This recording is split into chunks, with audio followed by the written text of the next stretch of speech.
Welcome to Paranormal Nightshift, your home for all things that go bump in the dark and your fan stories told here. Today's story comes in from Heather, a third shift nurse who might have had an encounter with something unexplained. Heather says, I work in ICU. I've been a nurse for the last 20 years, and working in the intensive care unit, unfortunately you see a lot of loss. The ICU of this hospital is on the 8th floor, and unfortunately after a patient passes, we have to take them down to the basement, the morgue, for the coroner and the funeral home to come and do what they do. We had a situation with a gentleman that we all came to know and love. He wasn't going to make it. We knew he wasn't going to make it. And he had passed away that night. His family was beside him, and it was very peaceful, to say the least. We wrapped him in a blanket, and it was time to take him down to the morgue. We took the bed out into the hallway and turned the corner that led to the elevator, and we saw a gentleman walking to the elevator.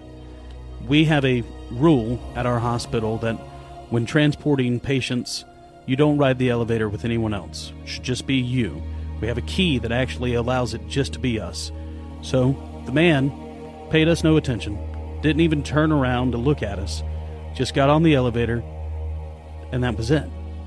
Now here's the creepy part. The elevator tells us what floor it's going to next. We saw him go on to the elevator, but the panel above didn't read anything. It didn't go up and it didn't go down. It just stayed there. My partner and I hit the button, and the elevator doors just opened right away. There was nobody in the elevator.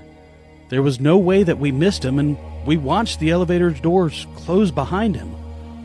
Where did he go?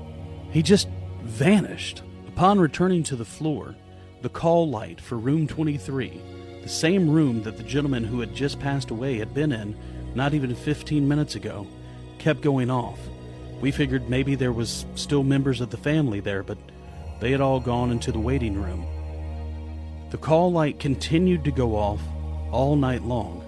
We finally unplugged it. It's not like we were going to use the room again right away.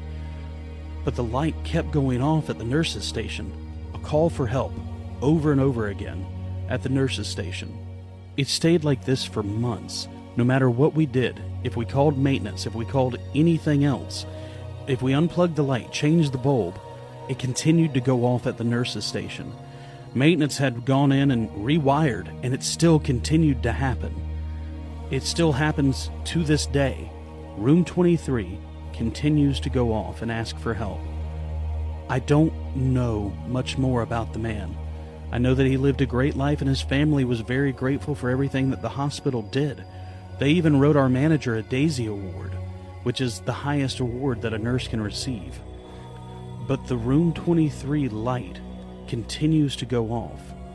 Who was the man that we saw on the elevator? Why didn't he get off? Is he stuck? Is he stuck here in the room? Was it the man himself? Is he stuck in the hospital? And if so, how do we help him get help? How do we help him exit? I get so many stories from RNs and people who deal with people in their highest moments and in their lowest moments. I have nothing but respect for nurses and people in the medical healthcare field. You guys are absolutely amazing, and your ghost stories are awesome. Please tell me what you think in the comments, and please tell us more of these wonderful haunted hospital stories. Thank you for watching Paranormal Night Shift.